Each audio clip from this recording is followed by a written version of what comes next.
बातें हैं जो प्रकट होती हैं। रामकृष्ण से किसी ने पूछा ईश्वर का प्रमाण, तो रामकृष्ण ने कहा मैं हूं ईश्वर का प्रमाण। यह भाषा दार्शनिक की नहीं है, विचारक की नहीं है, यह भाषा अनुभोक्ता की है। मैं हूं प्रमाण। जब विवेकानंद ने रामकृष्ण को पूछा कि मुझे आप ईश्वर सिद्ध कर सकते हैं, ईश्वर है? रामकृष्ण का व्यर्थ की बकवास बंद करो, तुझे ईश्वर को जानना है ये पूछ। ईश्वर है या नहीं ये बात ही मत कर, तुझे जानना है। जना सकता हूं, अभी जानना है? विवेकानंद ने ऐसा नहीं सोचा था, और बहुत मनीषियों के पास वो गए थे, जिज्ञासु थे। जहां खबर मिली कि कोई ज्ञानी है वहीं गए, सब जगह खाली हाथ लौटे थे। क्योंकि शब्द तो बहुत थे, लेकिन शब्दों से किसकी कब तृप्ति हुई? तुम भूखे हो और कोई भोजन की बातें करे, कैसे तृप्ति होगी? विवेकानंद भूखे थे, उनकी उत्सुकता विद्यार्थी की उत्सुकता नहीं थी, साधक की उत्सुकता थी। लौट आए जगह जगह से। उसी तरह गए थे रामकृष्ण के पास भी, और मन में यह धारणा थी कि बेपढ़ा लिखा गंवार आदमी।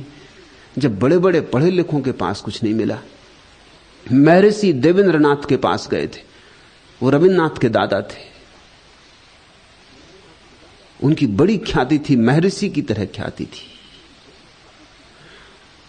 वो नदी में एक बजरे पर रहते थे। विवेकानंद आधी रात में कूद के बजरे पर चढ़ गए, नदी तैर के। बीच में बजरा ठहरा था, अंधेरी रात, अमावस की रात, सारा बजरा कब गया। देवेंद्रनाथ ध्यान करते थे रात्रि के एकांत में।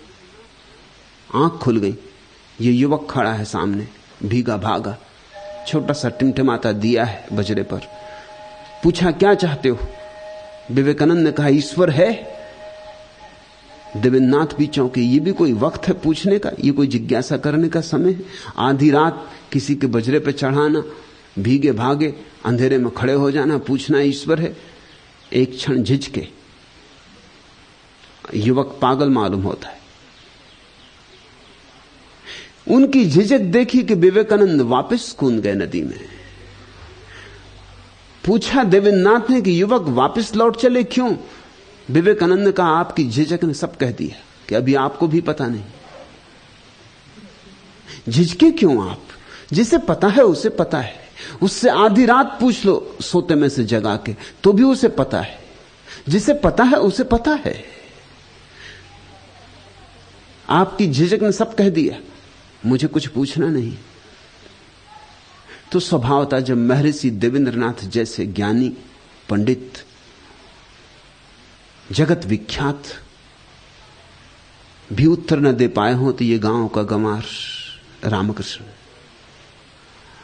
ये क्या उत्तर दे पाएगा? इस भाव से भरे गए थे, लेकिन बात उल्टी हो गई। गए थे रामकृष्ण को चौंकाने, खुद चौंक गए। क्योंकि रामकृष्ण ने कहा जानना है तुझे, और अभी जानना है, अभी बता दूं इसी वक्त। इतना सोच के नहीं गए थे कि अभी जानना है, इतनी तैयारी करके भी ना गए थे। ये तो कभी सोचा ही ना था कि कोई इस तरह पूछेगा। और इसके पहले कि विवेकानंद कुछ कहें, रामकृष्ण उछले और अपनी पैर को विवेकानंद की छाती से लगा दिए।